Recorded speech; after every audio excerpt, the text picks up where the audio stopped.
Conocen este video al hombre clave de Iván Márquez, quien habría ordenado el ataque al candidato presidencial Miguel Uribe desde Venezuela.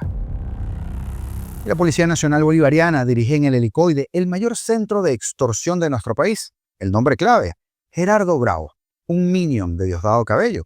Y ya les cuento cómo funciona todo el entramado. Y el diplomático Jorge Rodríguez arremete contra el Parlamento Europeo. Ustedes toman dinero del narcotráfico, ha dicho uno de los hombres duros de un cártel de narcotráfico que desgobierna Venezuela. El mundo al revés, como siempre digo. De esto y más hablamos el día de hoy. Comenzamos. Parece que en Venezuela hay una especie de botón rojo que el crimen organizado puede presionar para ordenar los peores delitos posibles. Un hub que seguiría en inglés para el terrorismo y normal. La pasividad de los vecinos, la complicidad de los otros gobiernos y la inacción de los organismos internacionales hacen que el régimen de Maduro tenga ese talante desafiante y empoderado. En palabras llanas, nadie les pasa facturas por las locuras que hacen, ordenan o ejecutan.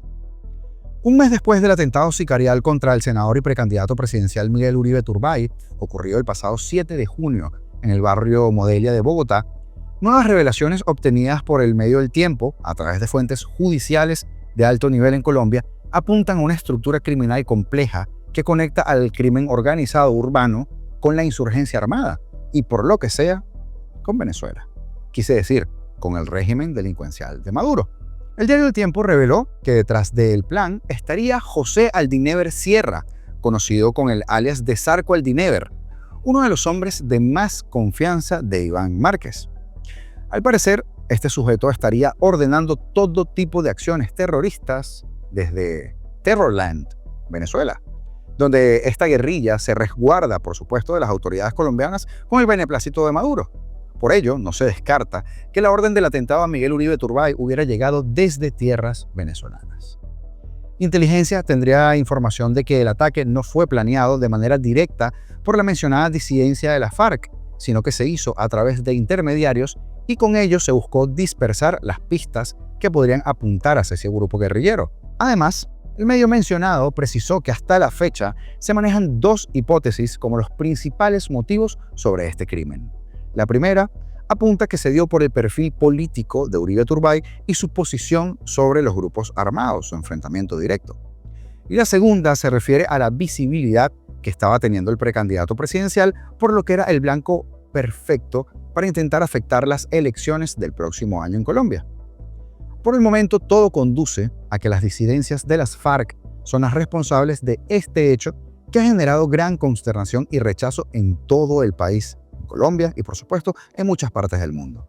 De hecho, por eso es que se ha hablado tanto del Caquetá, zona en la que fue capturada Catherine Andrea Martínez, alias Gabriela. En el testimonio que ella entregó y que fue revelador en exclusiva por Semana, aseguró que alias El Costeño la envió para reunirse y ser protegida por una guerrilla. Incluso sostuvo que allí tomaría cursos sobre manejo de drones y para ser francotiradora. No obstante, no está descartado que esta guerrilla a la que se refiere la mujer sea la que es comandada por alias Calarcá, pero todo apunta en dirección al grupo de Iván Márquez. Por el momento las investigaciones continúan adelantándose, mientras que el militante del Centro Democrático permanece en estado de salud delicado en la Fundación Santa Fe. Y es que para los que conocen del tema de la guerrilla en profundidad, o para los que nos miran desde Colombia, que son muchos, y viven este hecho en su cotidianidad, recordarán que una gran duda cierne sobre si el cabecilla de la FARC, Iván Márquez, estaría vivo o no.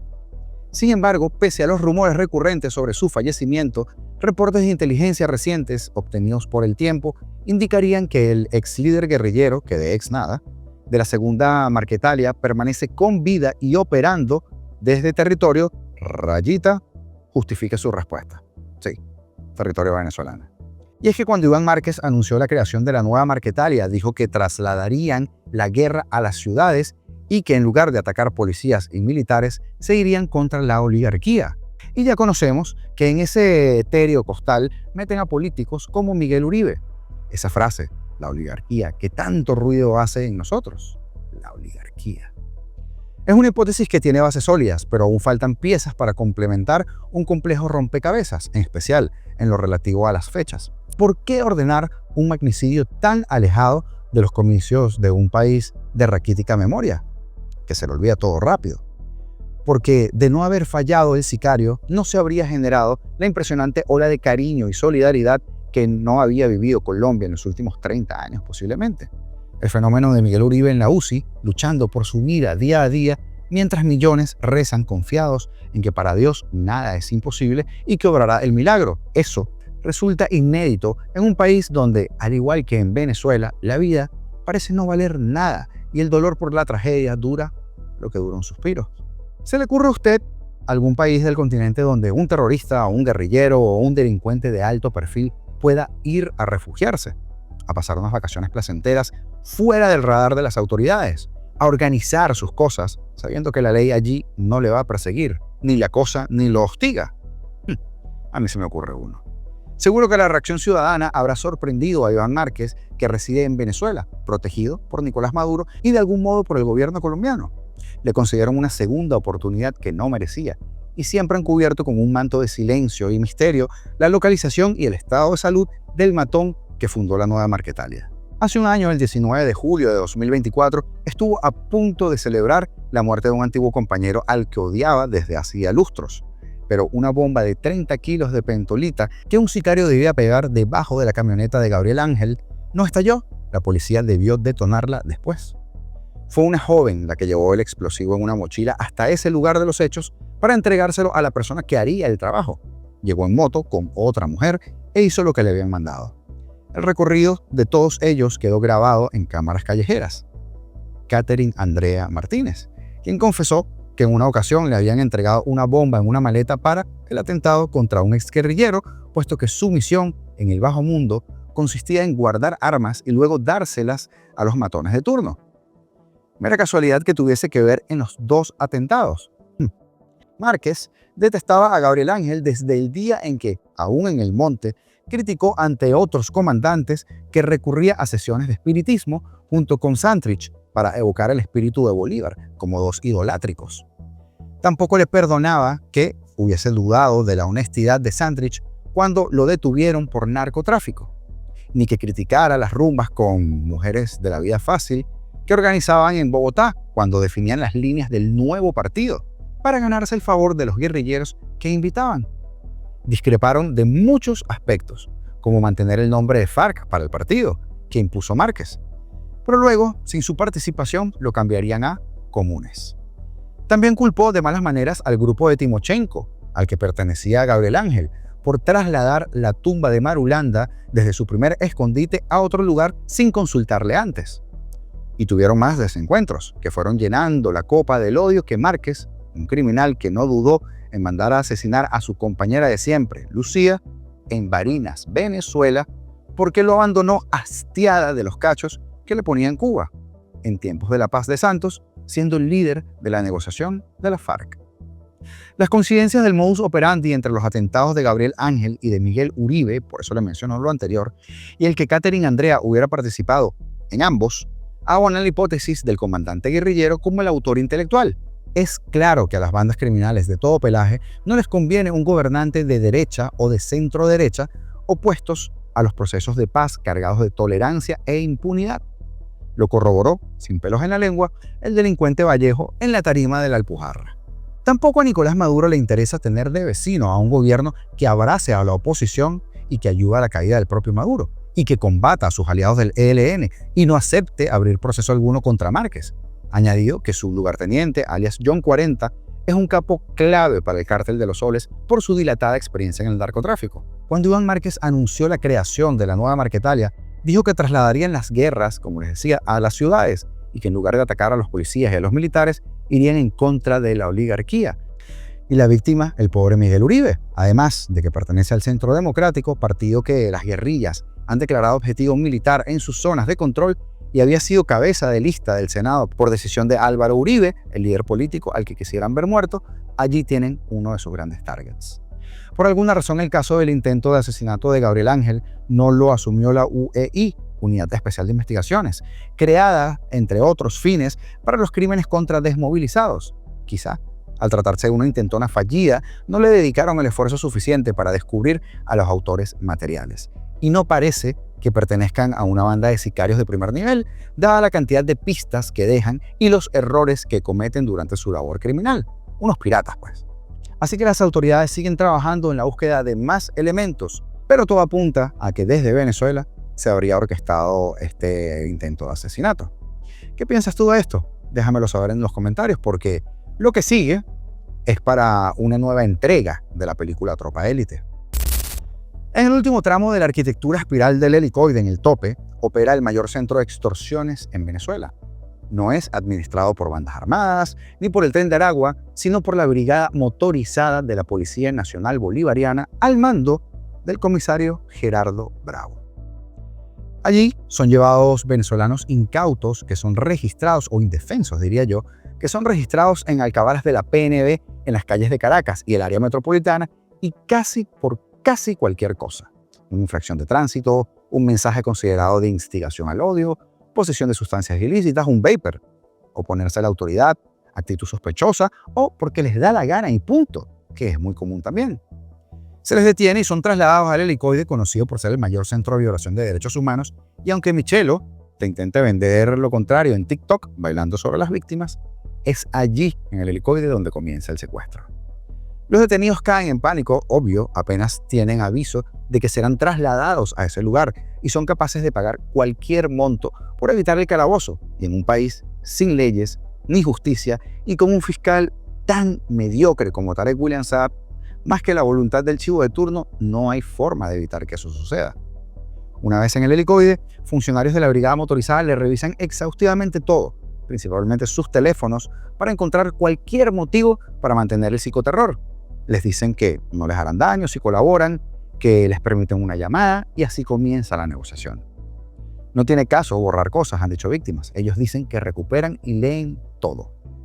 El medio NTN24 publica que han llegado distintas denuncias que coinciden con rostros, interrogatorios y procedimientos que dan cuenta de un patrón extorsivo, como el que aplicaron las bandas armadas que una vez controlaron la Torre de David. ¿Se acuerda usted de esto?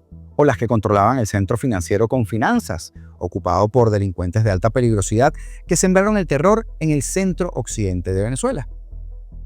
Hoy, el terrorismo es institucional, por mucho que ellos quieran achacárselo a todos los ciudadanos, institucional o de Estado. La PNB actúa bajo total permiso de la División de Acciones Estratégicas y Tácticas, el DAET, y su comandante Gerardo Bravo, un hombre de estatura baja, obeso y calvo, aliado y adulador de Diosdado Cabello, el ministro de Interior, Justicia y Paz. En la joyita que ustedes ven en pantalla hacen de todo. Una fuente dentro de la PNB, de la policía, aseguró a NTN24 que Gerardo Bravo elige muy bien a los uniformados que operan en esa unidad del helicoide, donde entran y salen a diario personas que negocian su libertad.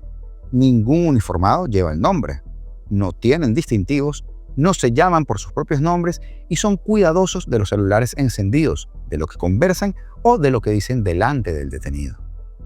Son los más inescrupulosos, no tienen educación mínima, pero les dan un arma, un uniforme, una moto y son los que echan a perder la imagen de la institución, dice esa fuente. Eso es un desastre, ahí todo el mundo sabe lo que pasa y todos comen de eso, afirma.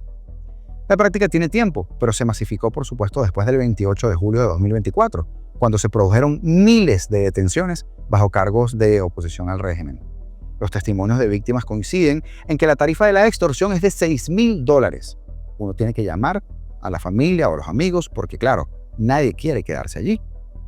Todas las llamadas se hacen únicamente a través del teléfono del detenido, quien recibe un pote de plástico para hacer sus necesidades y debe responder a los interrogatorios de todos los que entran en el espacio pintado de blanco con un hedor, por supuesto, nauseabundo. Son amenazados de pasar a la celda conocida como el Tigrito o ser llevados ante la fiscalía, pero insisten en que todavía no vamos a hacer nada, estamos dispuestos a conversar, para así evitar semejante daño. Ellos se muestran amables, pero saben exactamente lo que están haciendo. Piden dinero, dicen que hay un jefe, ustedes saben, el jefe, no, mira, el jefe quiere colaborar. Y cuando aceptas darle el dinero, comienzan a presionar por la hora en que una persona vaya y lleve el efectivo. Pero ese jefe jamás se presenta en la extorsión. Los entrevistados por NTN24 admiten que por miedo recaudaron dinero para sacar a sus familiares del lugar, aunque ninguno llegó a pagar los $6.000, que parece que es una especie de cifra de punto de partida para que comience el regateo. Todo el tiempo tienen un teléfono en la mano, leen los chats, leen las redes, te preguntan por tu vida, qué haces, quién es fulano, quién es mengano, se meten en los grupos de WhatsApp, leen todo, ven la galería de fotos, te dicen cosas que supuestamente están mal en tus mensajes, te meten miedo, pero te dicen que no te harán daño si colaboras, si no, pasarás a un lugar peor.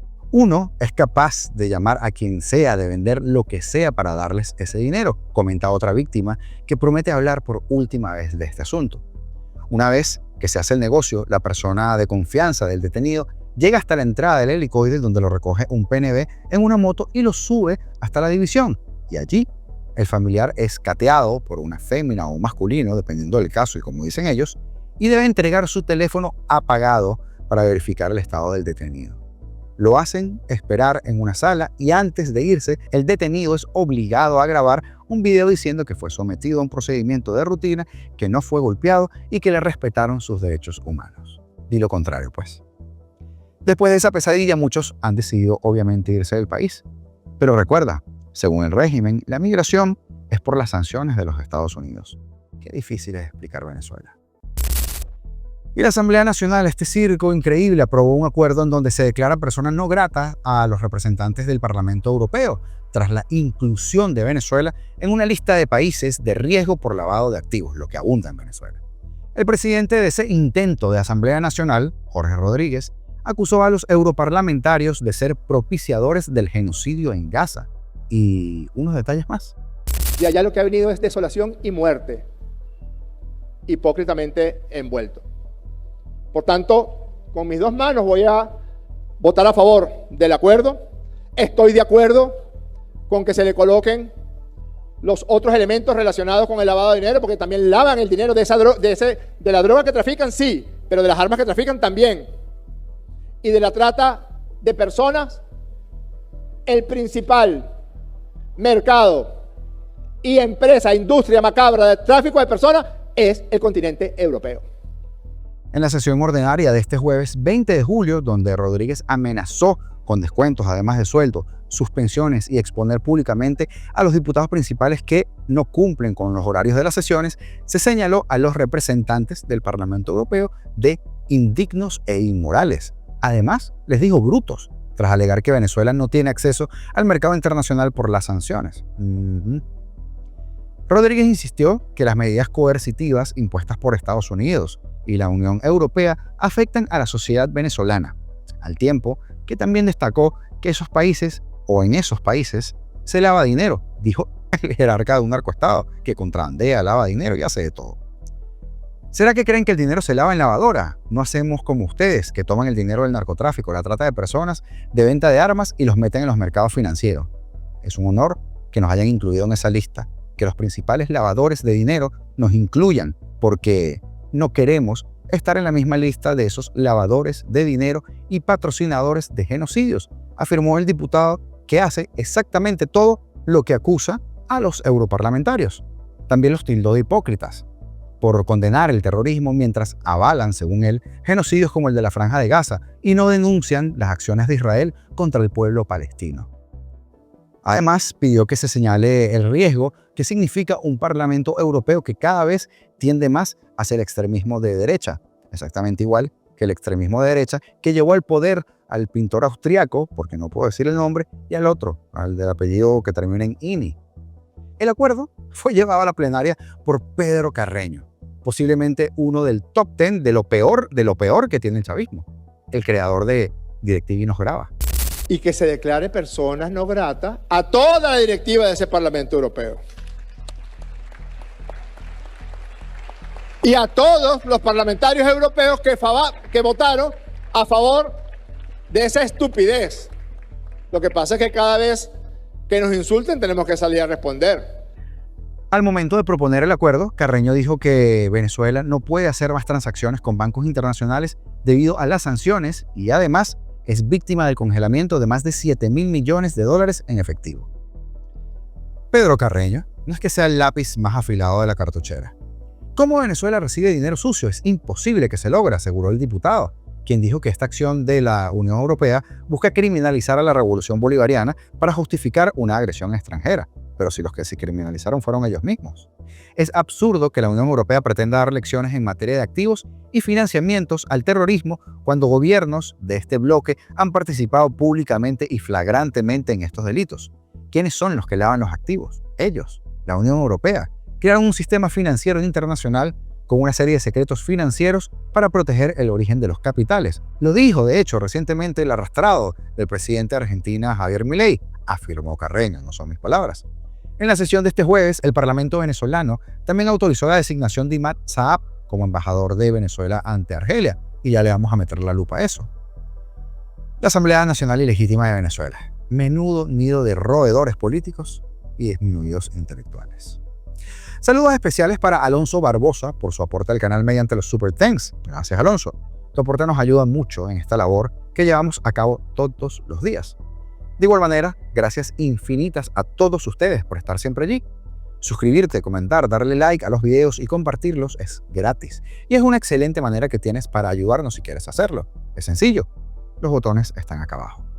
Ayer hablamos de la fallida negociación de los Estados Unidos en un canje de presos por los rehenes norteamericanos, de los aranceles de 50% a Brasil, del lamentable argumento de España para descartar la investigación contra los chavistas Luis Ortega Díaz y Miguel Rodríguez Torres, y además de ese posible escenario, de esa sombra de la hiperinflación para finales de este año. Si te lo perdiste, te lo dejo en el video recomendado que verás ahí en pantalla en tan solo 10 segundos.